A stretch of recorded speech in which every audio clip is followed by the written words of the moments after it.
Imagine ter um sonho que carrega desde criança, mas também um medo tão grande que faz você adiá-lo por anos. Agora imagine que, no dia em que finalmente toma coragem para realizá-lo, é humilhado de forma cruel e injusta. De onde você está nos assistindo? Fique até o final para descobrir como Ana transformou o pior dia de sua vida em um exemplo de coragem e justiça.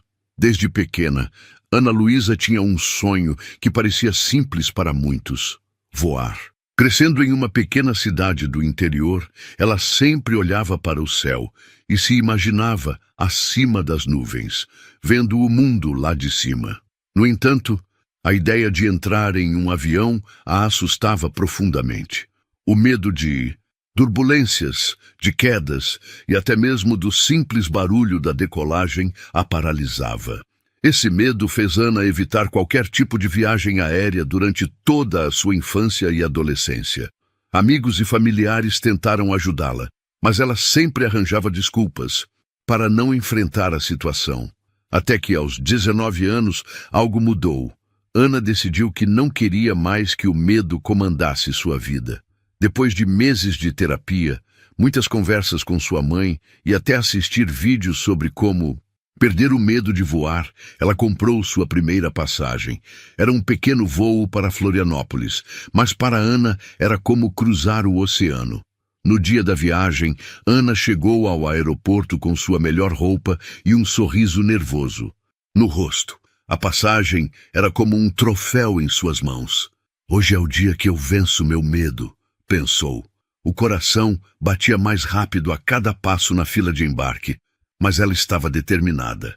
O que Ana não esperava era que, em vez de um apoio acolhedor para sua primeira experiência, encontraria uma barreira ainda maior: o preconceito.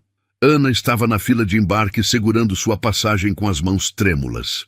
Cada passo que dava em direção à aeronave parecia uma vitória contra o medo que havia a paralisado por tantos anos. Ela olhava ao redor, observando as famílias animadas, os executivos concentrados em seus laptops e crianças brincando com mochilas coloridas.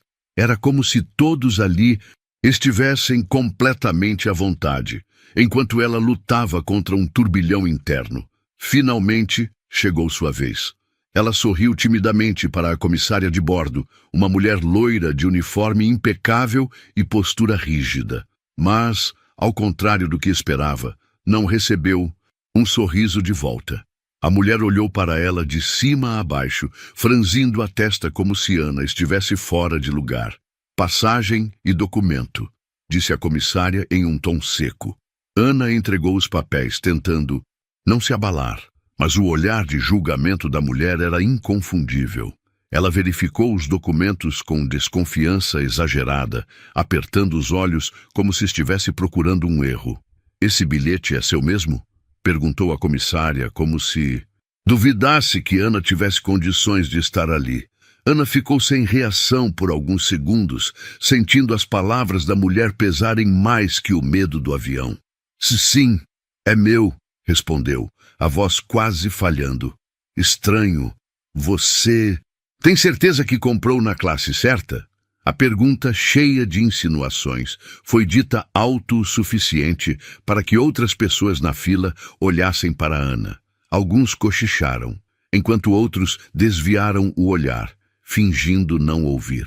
Ana sentiu o rosto esquentar de vergonha, mas ainda tentou manter a calma. "Comprei sim. Aqui está a confirmação, se precisar", disse, mostrando o código no celular.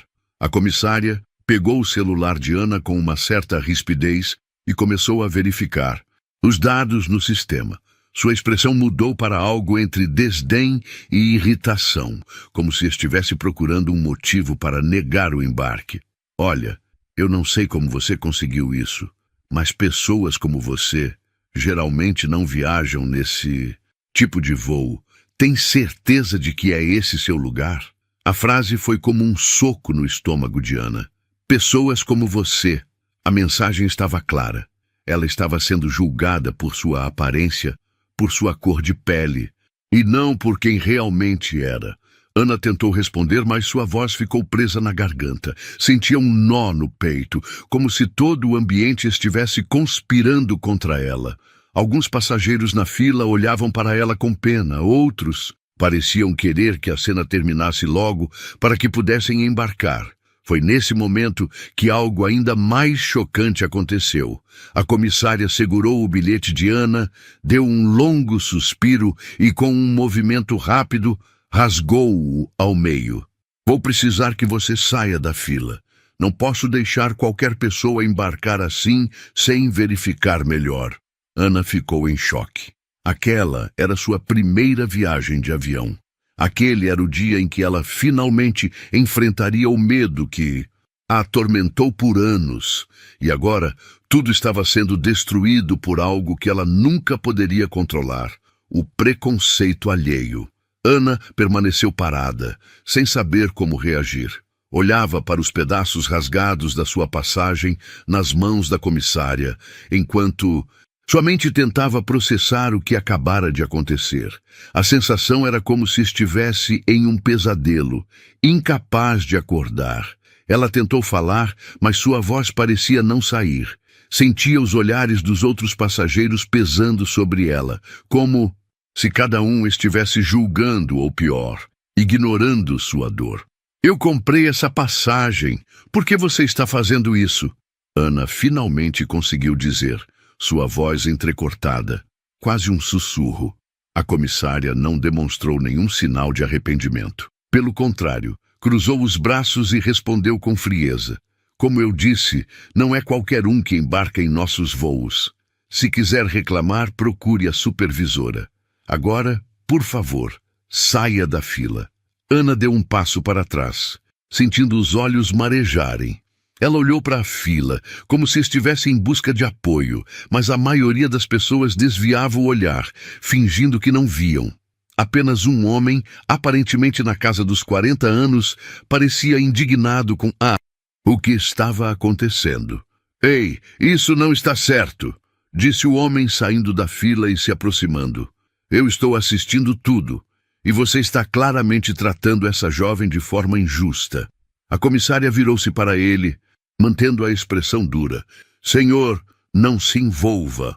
Estou apenas seguindo os procedimentos da companhia. Que tipo de procedimento é esse?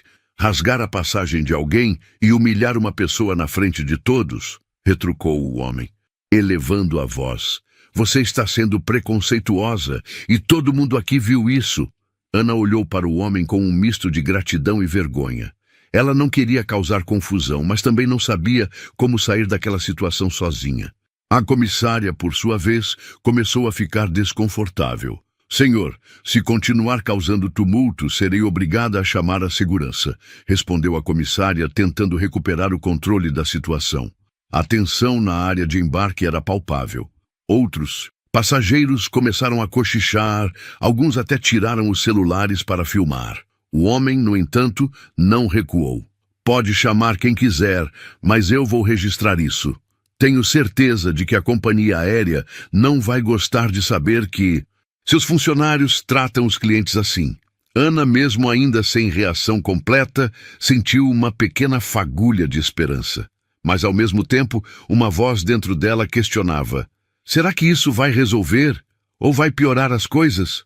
Foi nesse momento que um novo personagem entrou em cena. Um homem de terno, observando de longe, começou a caminhar em direção ao tumulto. Ele não disse nada, apenas ficou parado, analisando a situação com calma. Era o pai de Ana, mas, naquele instante, ninguém sabia quem ele realmente era. O homem de terno caminhava devagar, observando cada detalhe. Ele já tinha visto o suficiente para entender que algo muito errado estava acontecendo. Mesmo à distância, ele reconheceu a filha imediatamente. Ana, sua menina corajosa, que tinha decidido enfrentar o medo de voar, agora estava ali, sendo humilhada diante de uma multidão. João Carlos era um homem discreto, mas sua presença era marcante. Dono de uma das maiores companhias aéreas do Brasil, ele havia construído seu império do zero. Ele sabia que sua filha queria viajar sozinha pela primeira vez e, por respeito à coragem dela, decidiu não interferir, até agora. Ver Ana naquela situação partiu seu coração e despertou sua indignação.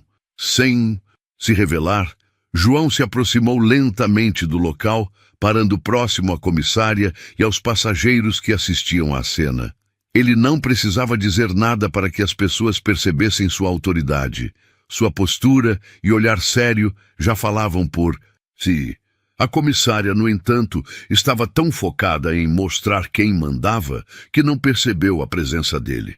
Não vou repetir. Saia da fila ou chamarei a segurança agora mesmo, disse ela, dirigindo-se a Ana. O homem que havia defendido Ana continuou firme. Isso é um absurdo. Eu vou fazer uma reclamação formal e garantir que a direção da empresa saiba disso. João decidiu intervir. Sua voz grave cortou o ar como uma lâmina. A direção da empresa será informada, com certeza. A comissária se virou rapidamente para ele, sem perceber quem ele era. O senhor também pretende causar confusão? Porque eu... Ela parou de falar assim que viu o olhar de João. Era como se o tempo tivesse congelado. Algo na postura dele a fez recuar, como se ela estivesse diante de alguém muito acima de sua posição. Não estou aqui para causar confusão, disse João calmamente. Estou aqui para entender por que minha filha está sendo tratada dessa forma. O silêncio foi instantâneo. A palavra minha filha caiu como uma bomba no ambiente. A comissária arregalou os olhos, finalmente entendendo com quem estava lidando. Os passageiros começaram a cochichar. Alguns até pegaram os celulares para gravar o que estava acontecendo. Ana olhou para o pai, surpresa, quase sem acreditar que ele estava ali. Ela não sabia que ele iria ao aeroporto. Sentiu um alívio imediato, mas também uma pontada de medo. Não queria que ele pensasse que ela não conseguia se defender. Pai! Ana murmurou, ainda atônita. João se aproximou dela e colocou a mão em seu ombro, transmitindo calma. Em seguida, olhou diretamente para a Gio. Comissária, quero ouvir suas explicações agora mesmo. A comissária tentou se recompor, mas as palavras não saíam. Ela estava diante do dono da companhia aérea e tudo o que conseguia fazer era gaguejar. E eu estava apenas seguindo os procedimentos. João levantou uma sobrancelha, incrédulo. Rasgar a passagem de uma cliente é procedimento? Humilhar alguém na frente de dezenas de pessoas também é? A comissária ficou em silêncio, sem saber o que responder. João suspirou, virando-se para os passageiros ao redor. Alguém aqui viu o que aconteceu? Perguntou ele. Imediatamente várias mãos se levantaram e uma mulher na fila gritou. Eu vi tudo! Foi preconceito puro! Essa moça não fez nada de errado. Outros passageiros começaram a concordar, e João sabia que tinha as provas que precisava. Ele pegou o celular, enviou uma mensagem rápida e esperou apenas alguns segundos antes de se virar novamente para a comissária. Aguarde aqui, sua supervisora está a caminho. Não demorou mais do que alguns minutos para que a supervisora da equipe de bordo chegasse ao local. Ela parecia preocupada, já que raramente era chamada para resolver problemas tão graves.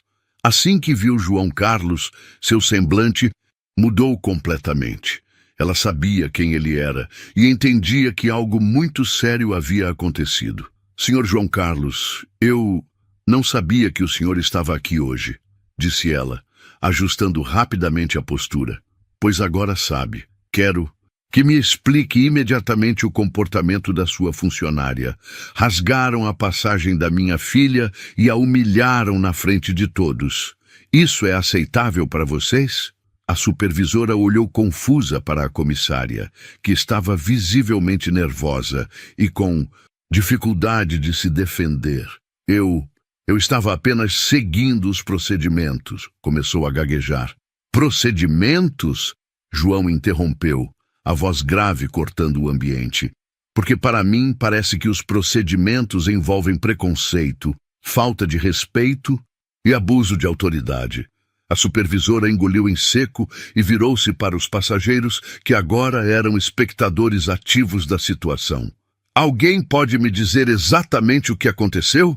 Uma senhora que estava filmando tudo deu um passo à frente. Eu gravei parte do que aconteceu. Essa moça estava apenas tentando embarcar, mas foi humilhada sem motivo. A comissária até rasgou a passagem dela. Outros passageiros começaram a murmurar em concordância, e um homem acrescentou: "E ainda disse que pessoas como ela não deveriam viajar nesse tipo de voo." A supervisora olhou para João constrangida. Ela sabia que a situação estava completamente fora de controle. "Senhor João, garanto que isso não reflete os valores da companhia aérea. Vamos resolver isso agora mesmo." João manteve o olhar fixo na supervisora. "Resolver a essa altura?" ele disse, cruzando os braços. "Sabe o que mais me revolta? Minha filha enfrentou um medo gigantesco para estar aqui. Hoje, essa viagem era mais do que um simples passeio para ela. Era um ato de coragem. E agora, graças à atitude desprezível da sua funcionária, ela foi tratada como se fosse invisível, como se não tivesse valor. Ana, que estava ao lado dele, sentiu as lágrimas escorrerem. Eram lágrimas de alívio, mas também de dor. Ela finalmente se sentia protegida, mas ainda estava marcada pela humilhação que havia sofrido. A supervisora, sem alternativa, virou-se para a comissária. "Isso é verdade? Você disse essas coisas e rasgou a passagem dela?" A comissária tentou se justificar, mas sua voz estava trêmula. "Eu achei que ela não tinha como pagar.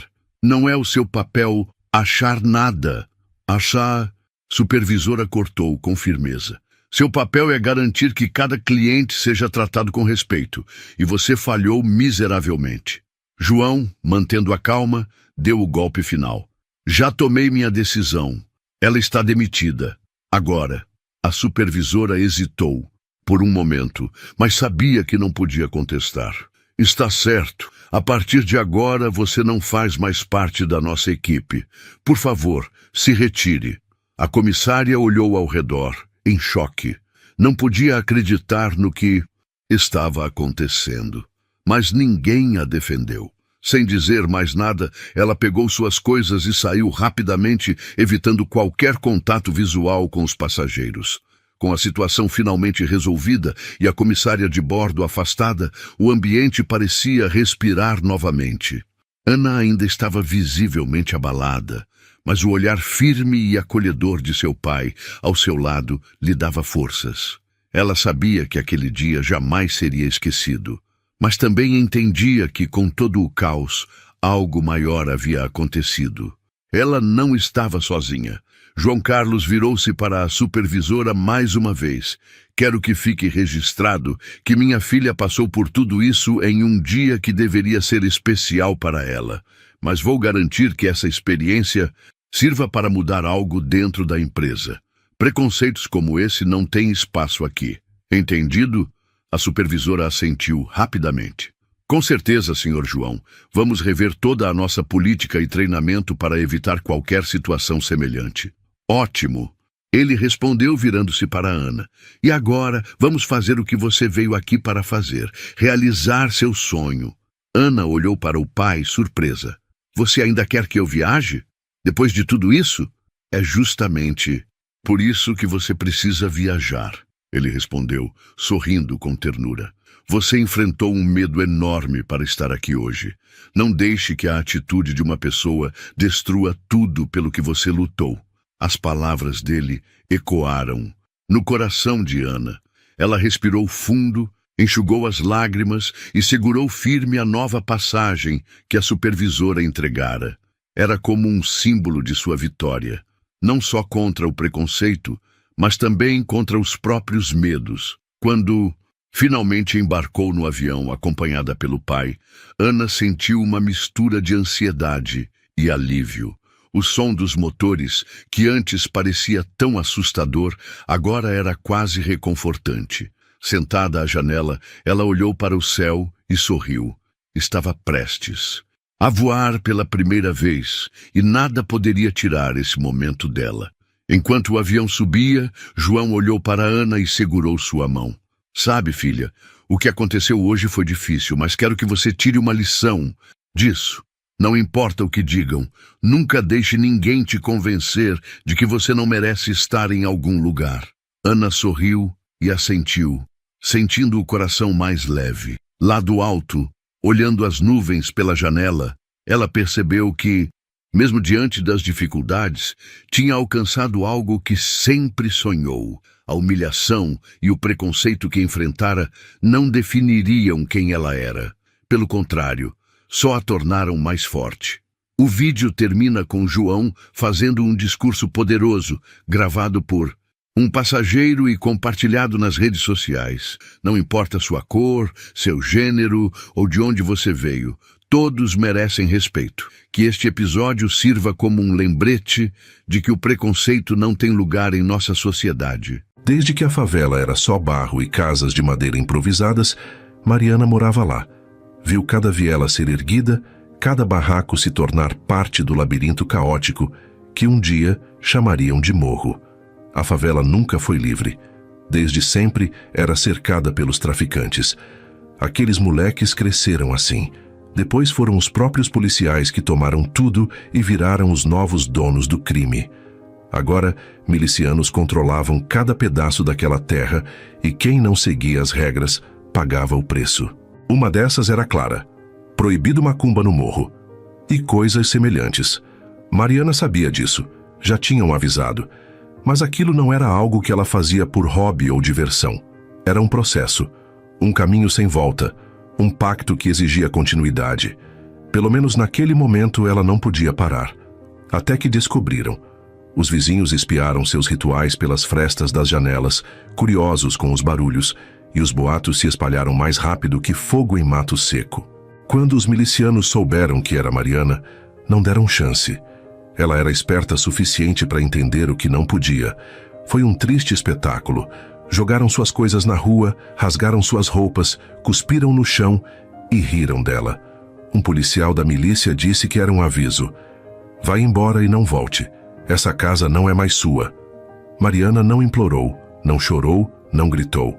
Apenas olhou para os homens um por um e, antes de ir embora, sorriu de canto. E naquela noite, o vento soprou forte naquele morro. Não se esqueça de curtir e comentar de que cidade você é. O aviso ignorado. O barulho seco da madeira sendo chutada ecoou pelos becos da favela, rompendo o silêncio da madrugada.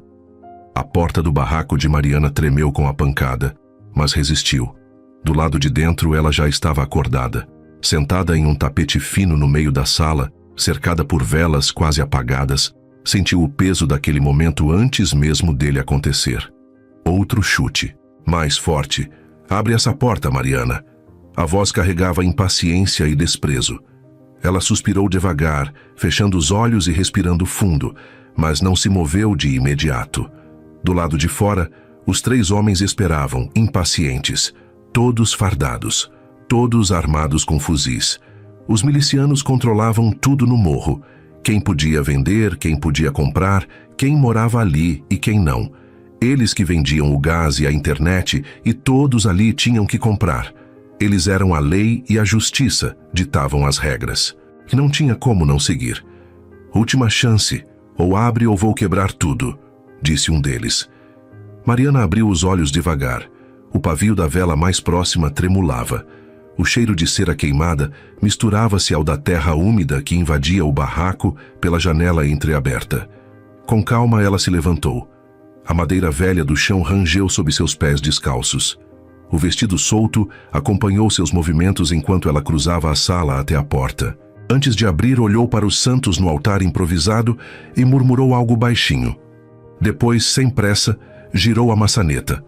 A porta se abriu de repente, empurrada antes que ela tivesse chance de terminar o movimento. O primeiro a entrar foi Vasconcelos, o líder do grupo.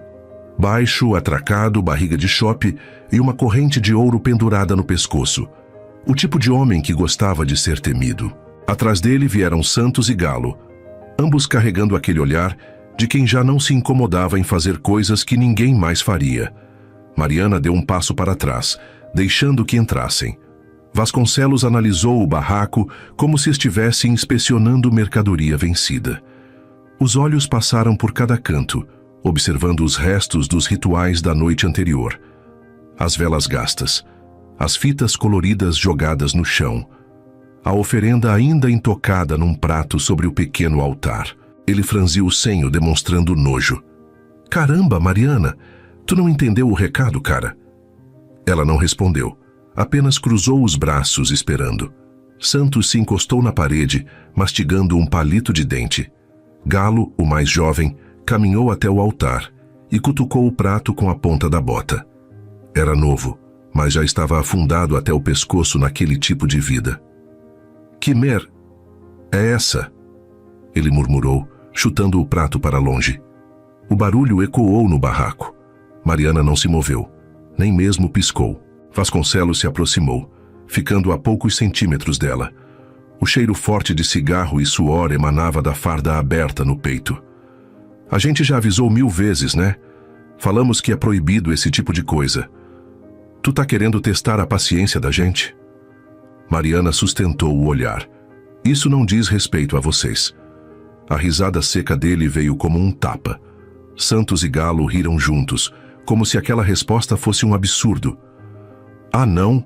Vasconcelos repetiu, se afastando com um sorriso debochado. Não somos nada aqui, então? Oh, Mariana, tu é esperta, mas às vezes parece que quer se ferrar sozinha. Aqui quem decide o que pode e o que não pode somos nós. Se a gente diz que acabou, então acabou. Isso não é uma escolha de vocês. A voz dela foi firme. Galo parou de rir. Santos apertou a mandíbula, visivelmente incomodado com a forma como Mariana não se dobrava. Mas Vasconcelos apenas sorriu.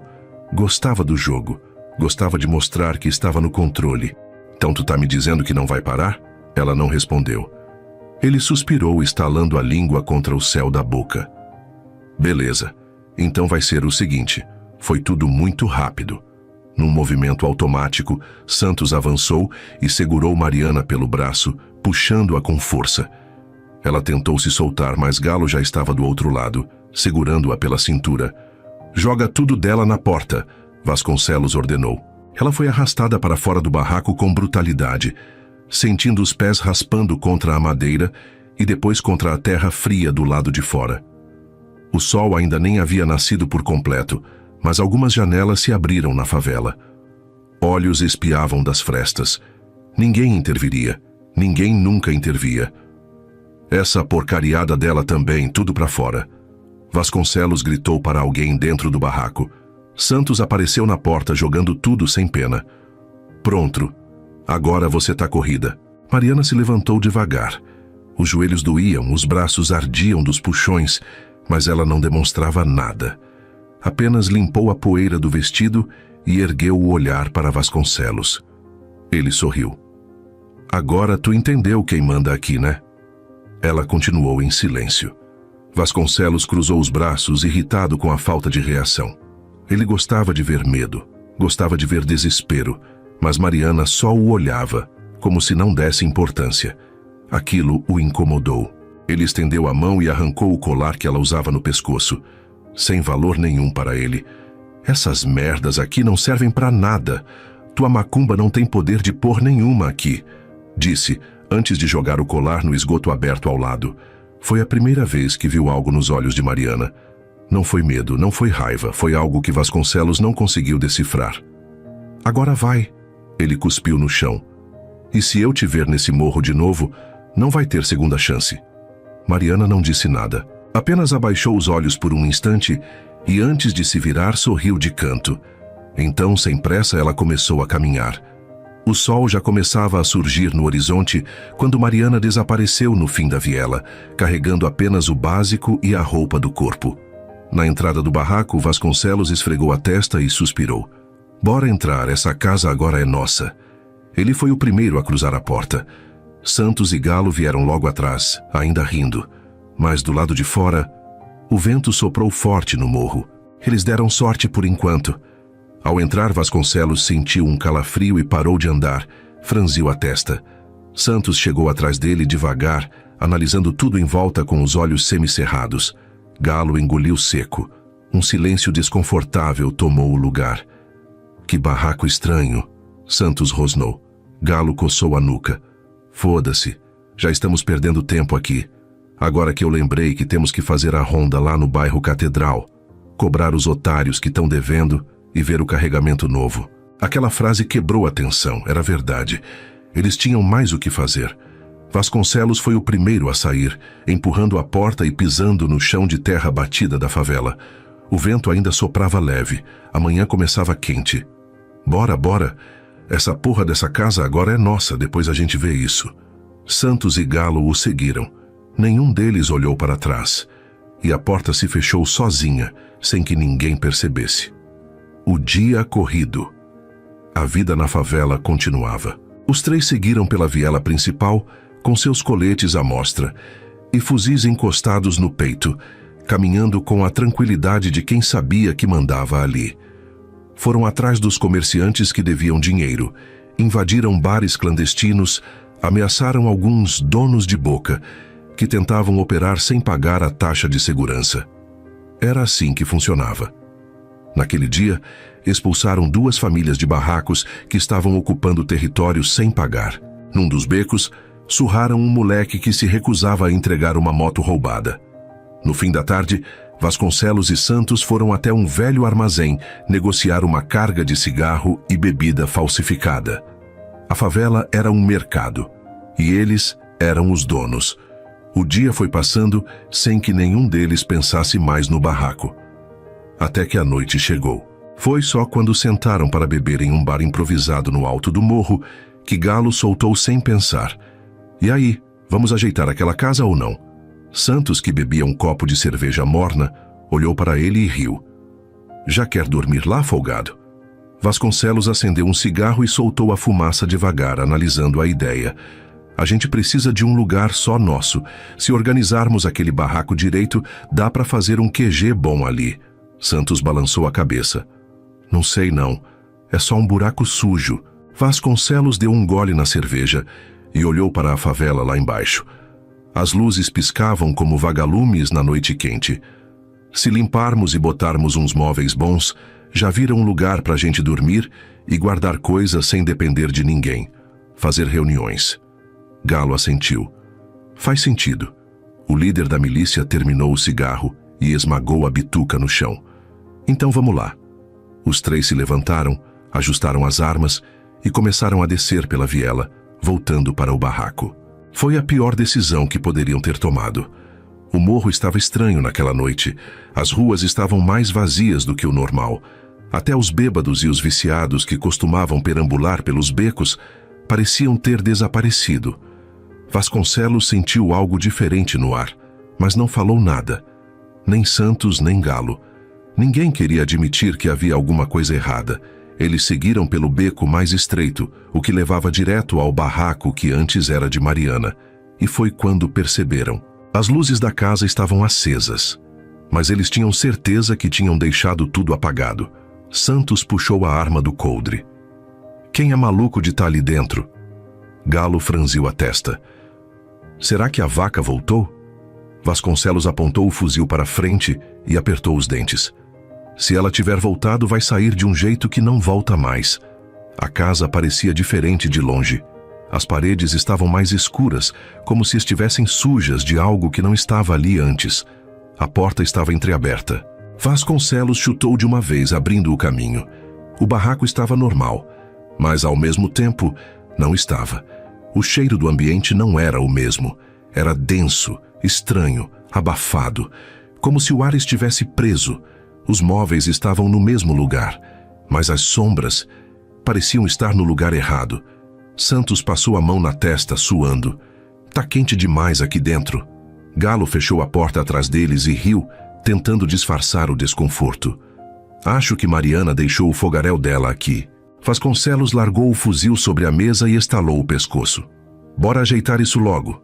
Ele caminhou até o canto da sala, abriu um velho armário e começou a mexer nas coisas deixadas para trás. Foi então que algo caiu. Um barulho surdo. Os três olharam ao mesmo tempo. No meio do chão de madeira, o mesmo colar que ele havia jogado no esgoto estava ali. Vasconcelos travou. Santos praguejou baixo. Como assim? O silêncio ficou pesado. O ar parecia ter ficado mais grosso. As lâmpadas piscavam devagar. E então, a porta bateu com o vento. Galo correu até a saída e puxou a maçaneta. Emperrada. Vasconcelos tentou abrir a janela, mas Mariana tinha travado por conta dos curiosos. Não abria fácil. Santos socou a parede. Tão de brincadeira com a gente só pode. O vento soprava forte lá fora, até assobiava. Mas dentro do barraco, o ar não circulava. Os três trocaram olhares. Foi Galo quem falou primeiro. Acho que agora deu ruim para nós. Vasconcelos não respondeu, porque no fundo ele sabia que era verdade. Eles não sairiam mais dali. A casa começa a tomar o que é dela. A primeira coisa que Vasconcelos percebeu foi o calor sufocante dentro da casa. Era como se o ar estivesse pesado, espesso, difícil de respirar. Ele puxou a gola da blusa suando. Caramba, tá quente demais aqui dentro. Santos jogou o boné na mesa e passou a mão na testa. Tu tá sentindo isso também? Galo parou no meio da sala, respirando fundo. O cheiro não era o mesmo de antes. Tinha um fedor úmido, azedo, de algo podre, que não combinava com nada do que haviam deixado no barraco. Ele franziu a testa. Tem alguma coisa morta aqui dentro? Vasconcelos olhou ao redor. Os móveis estavam no mesmo lugar. Nenhuma sujeira nova, nada que justificasse aquele odor. Azar.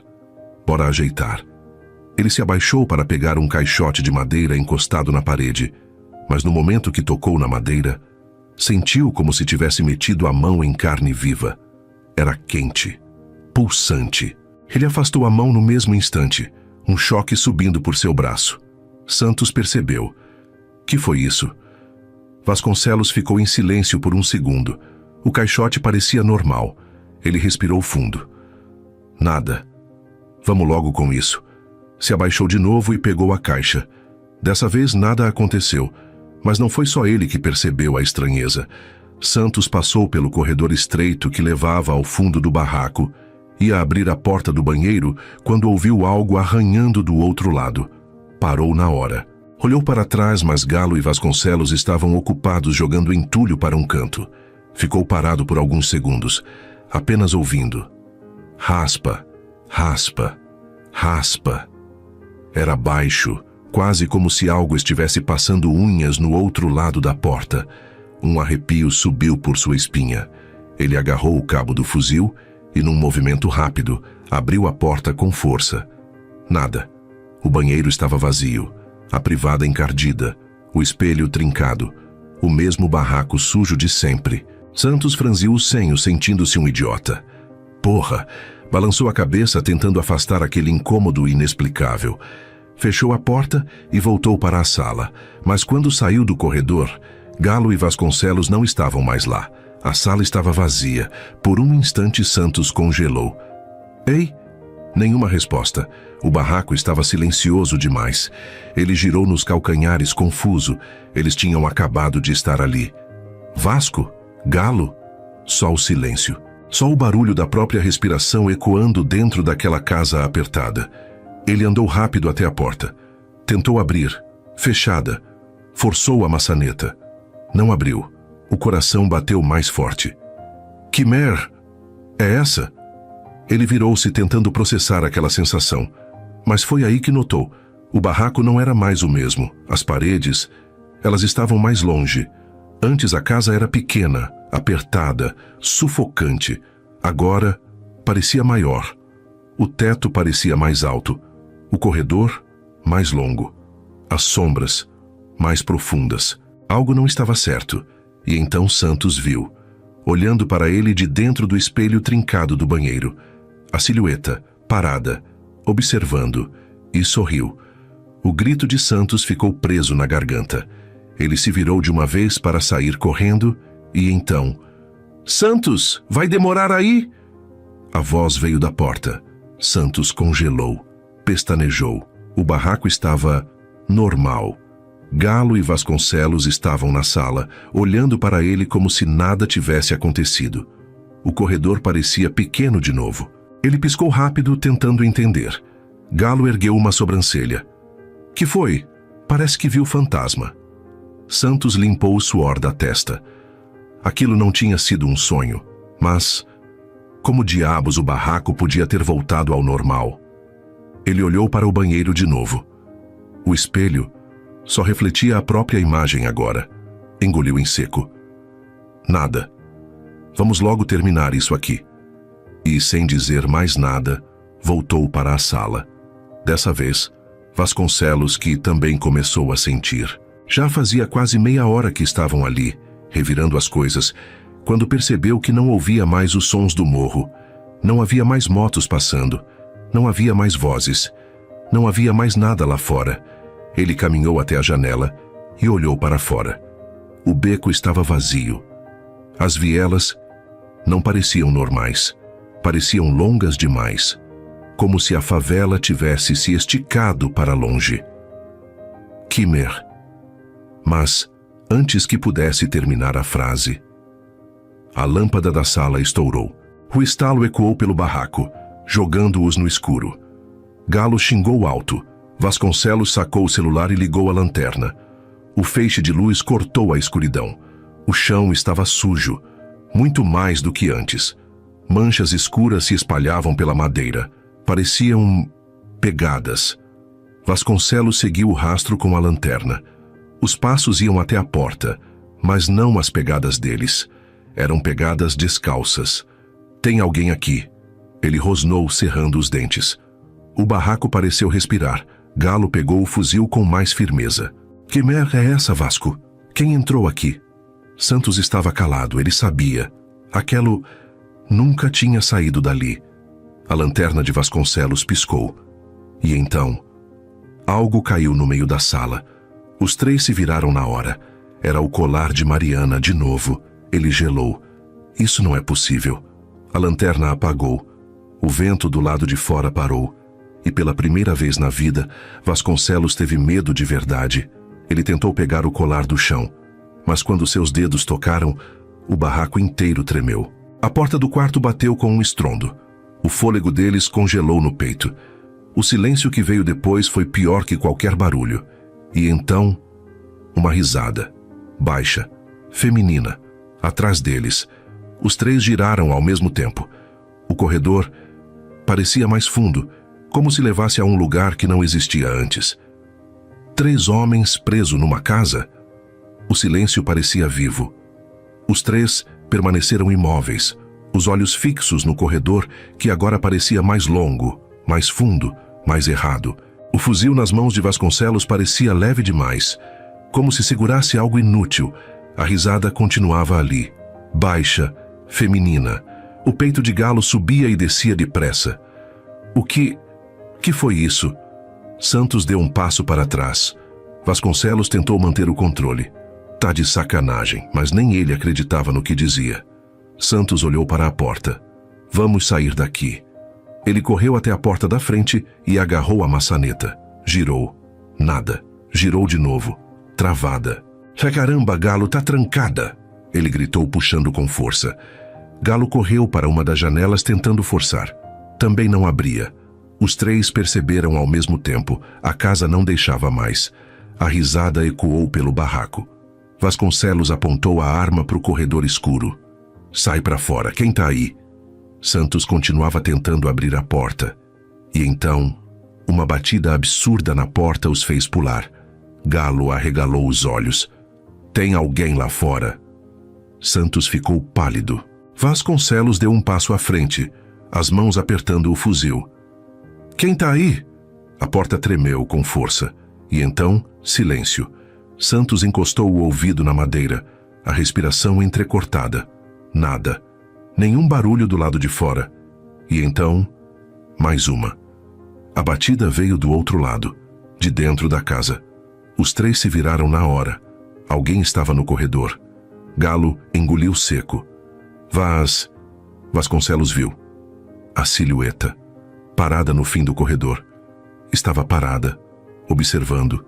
E então, Deu um passo à frente, mas o som que fez não era de pés humanos. Era um raspar estranho, algo arrastando pelo chão. Santos segurou o fôlego. Abre essa porta, Vasconcelos. Mete bala. Vasconcelos largou o fuzil no ombro e correu para a porta, metendo o ombro contra a madeira. Ela não cedeu. E então Galo olhou de volta para o corredor. E não tinha mais ninguém lá. Mas agora, as portas dos cômodos estavam todas abertas. A gente tem que sair, cara, Santos murmurou, o rosto branco. O barraco parecia maior, mas ao mesmo tempo sufocante, como se o espaço estivesse se dobrando sobre si mesmo. Vasconcelos prendeu a respiração. Era como se a casa estivesse respirando com eles. E então, as lâmpadas piscaram. A sombra se moveu de novo. Dessa vez atrás deles, Santos gritou primeiro. Atira nessa porta logo! Mas já era tarde demais. E, com um estalo seco na caixa elétrica da casa, todas as luzes apagaram. O breu era total. O escuro não era normal. Era um vazio. Santos tateou o bolso procurando o celular, não acho. A respiração dele estava rápida. Vasconcelos tentava engolir o pânico.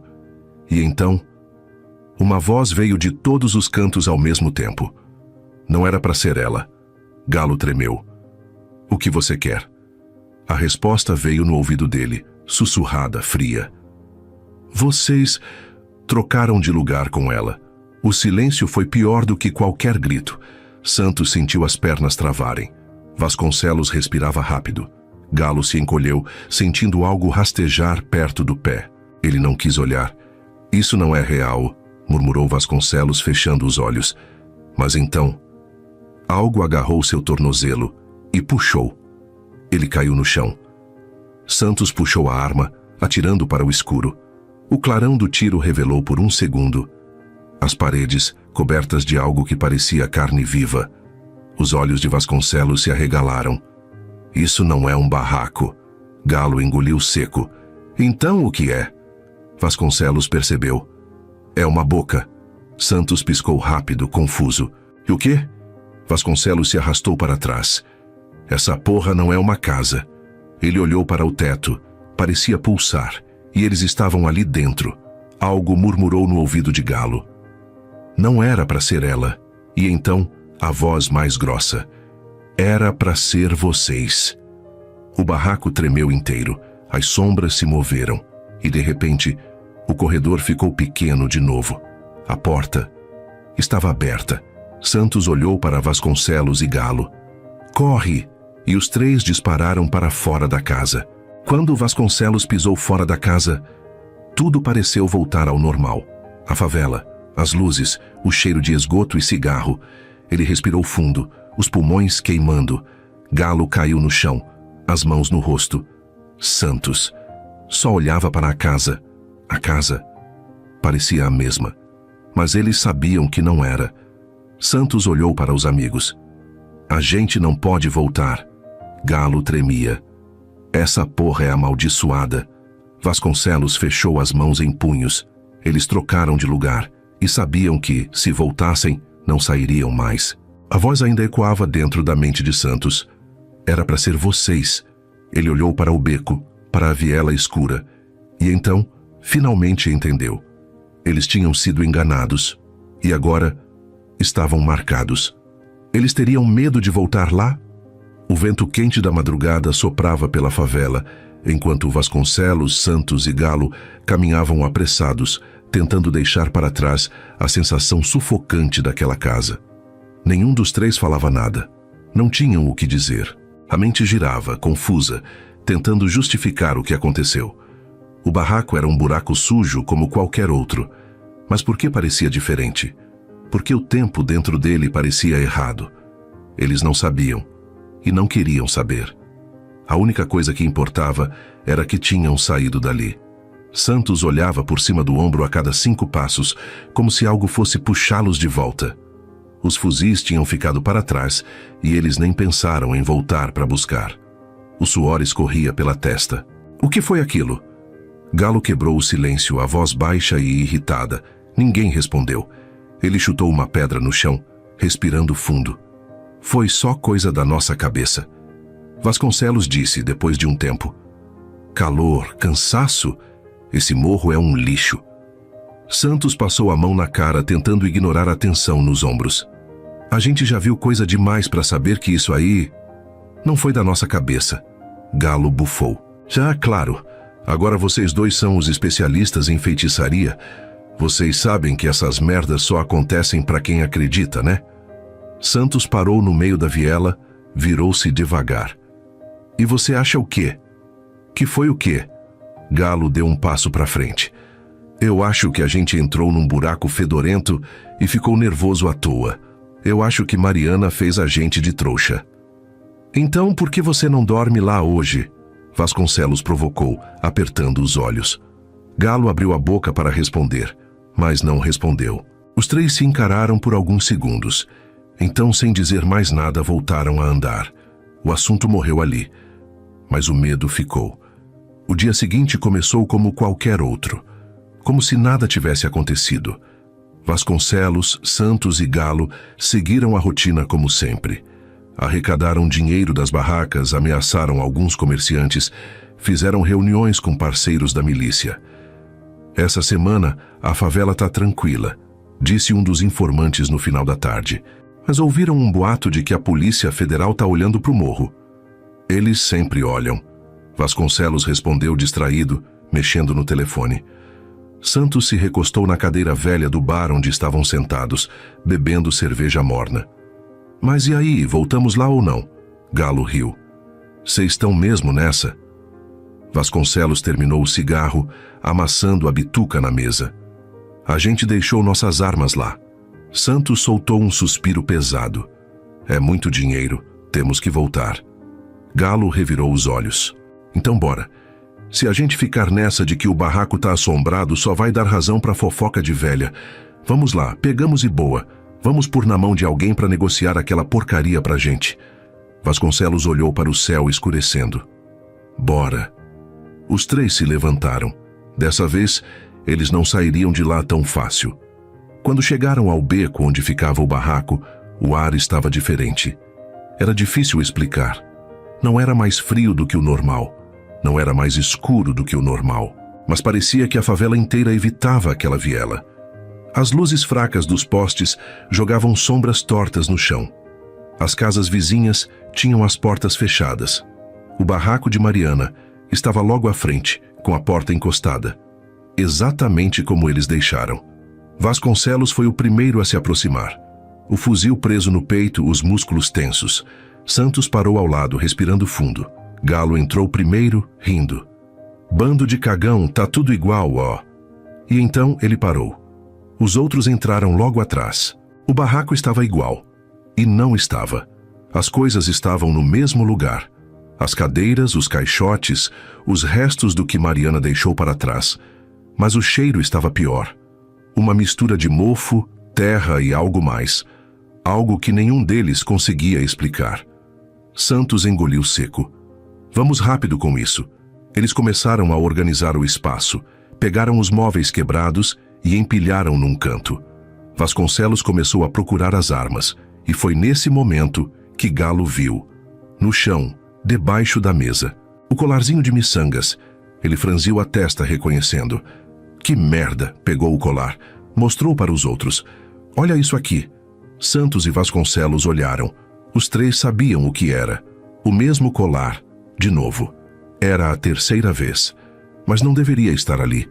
Galo riu nervoso. Tá vendo? Por isso não dá para acreditar nessas merdas. Terceira vez que esse colar aparece? Santos cruzou os braços. Então por que eu lembro de ter visto ele boiando na água? Vasconcelos pegou o colar da mão de Galo e olhou bem. Isso não significa nada. Ele jogou o colar no chão e pisou em cima. O barulho foi baixo, mas pareceu ecoar dentro do barraco. Os três ficaram parados. O silêncio ficou mais pesado. A casa não fez barulho algum. Nada se mexeu. Nenhuma porta bateu. Nenhuma janela tremeu. Mas eles sentiram. Algo mudou. Galo quebrou o silêncio com um riso forçado. Vasconcelos puxou um banco e sentou-se. Amanhã a gente traz umas cadeiras melhores, ajeita isso tudo e pronto. Já dá negócio. Santos assentiu, cruzando os braços. Ficaram ali por um tempo. Conversaram sobre os negócios, sobre os próximos passos da milícia. Aos poucos começaram a se sentir mais normais. O medo virou piada. A casa continuava ali. E eles também. E então, algo do lado de fora da casa fez barulho. Os três ficaram em silêncio. Olharam para a porta. A viela estava vazia. Mas agora, o barraco parecia mais apertado, como se estivesse tentando engoli-los aos poucos. Galo passou a mão no rosto. Acho que tô cansado. Santos ficou de pé. Bora sair daqui. Eles se levantaram e foram para a porta. Vasconcelos foi o último. Olhou para dentro uma última vez, e pela primeira vez na vida, se perguntou se alguém os deixaria sair. Assim que pisaram para fora, o vento soprou forte, e a porta se fechou atrás deles. A porta bateu com um estrondo. Vasconcelos, Santos e Galo giraram na hora, os olhos arregalados. O vento soprou outra vez pela viela, levantando poeira e empurrando o calor abafado da favela para longe. Os três se encararam. Ninguém falou nada. Até que Galo riu, tentando quebrar a tensão. Foi o vento, pô. Vasconcelos olhou para ele sem dizer nada. Santos esfregou o rosto, como se quisesse apagar a sensação de estar sendo observado. Vamos sair daqui. Eles desceram a viela. À noite na favela, o bar do morro estava movimentado. Os milicianos que ainda não haviam caído nas mãos da polícia ou sumido por conta própria se reuniam ali para beber, rir e contar vantagens. Vasconcelos, Santos e Galo chegaram juntos, mas algo neles estava diferente. O barraco não saía de suas cabeças. Mesmo ali, cercados por música alta, mulheres e bebida, sentiam que ainda estavam lá dentro. Vasconcelos apertou o copo de cerveja, encarando a mesa suja à sua frente. A gente já tem onde ficar, Galo comentou encostado no balcão. Santos tomou um gole de cachaça e bufou. Esse assunto de novo? Qual é, cara? Galo riu. Ficamos lá e nada aconteceu. Eu avisei que era besteira. Santos não respondeu. Ele não tinha certeza. O silêncio de Vasconcelos foi ainda mais pesado. Eles sabiam que algo estava errado, mas o orgulho não os deixava admitir. Então, naquele momento, decidiram esquecer, pelo menos até o dia seguinte, o destino final de todos. O dia seguinte começou como qualquer outro. O sol nasceu preguiçoso sobre a favela, tingindo as vielas de laranja e iluminando as casas improvisadas que se empilhavam morro acima. Os becos ganharam vida com o som das motos, das rádios estourando funk e das vozes apressadas dos moradores. Mas para Vasconcelos, Santos e Galo, aquele não era um dia comum. Eles acordaram com um peso estranho no peito. O tipo de sensação que não se explica, só se sente. O tipo de presságio que ninguém quer admitir que tem.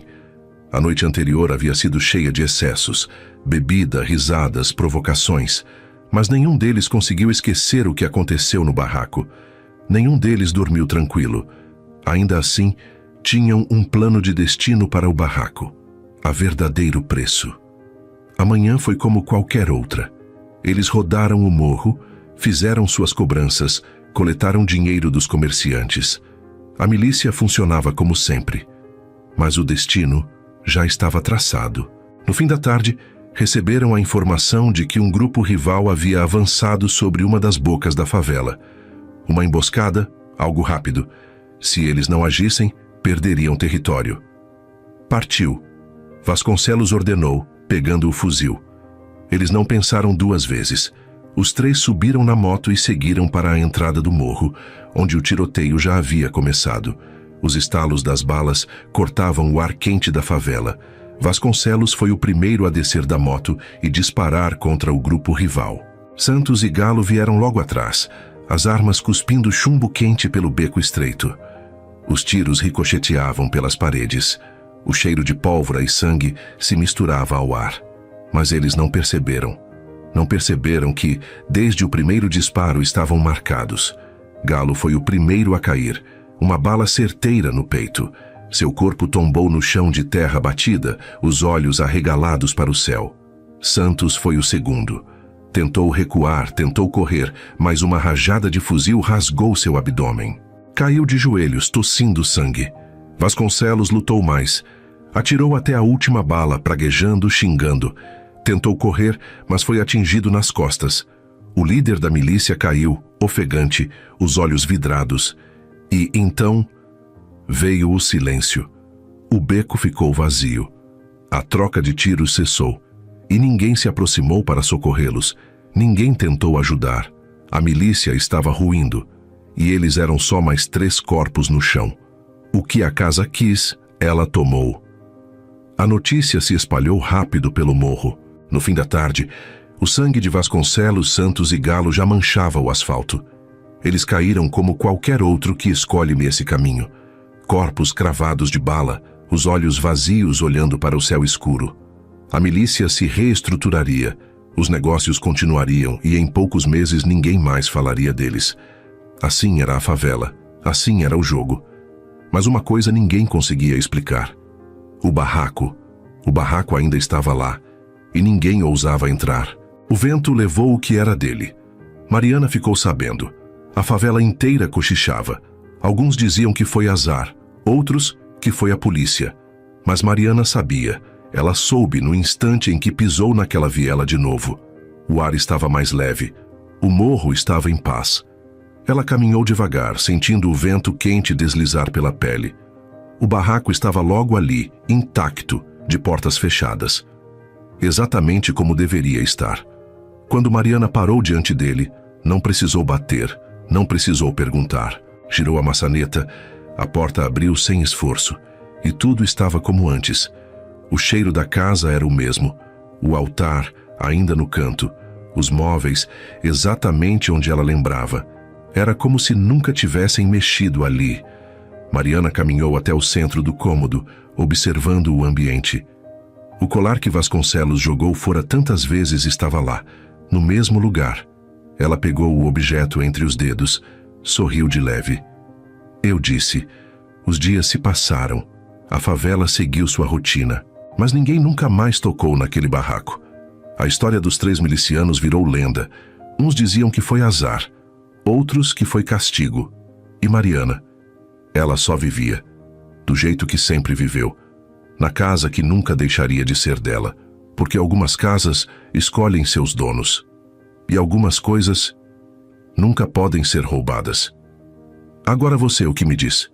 Se aqueles homens não tivessem acreditado que isso existe, eles ainda estariam vivos? Deixe seu comentário. Você voltaria para aquela casa? E não esqueça, seu like e sua inscrição fazem toda a diferença para ajudar nosso canal.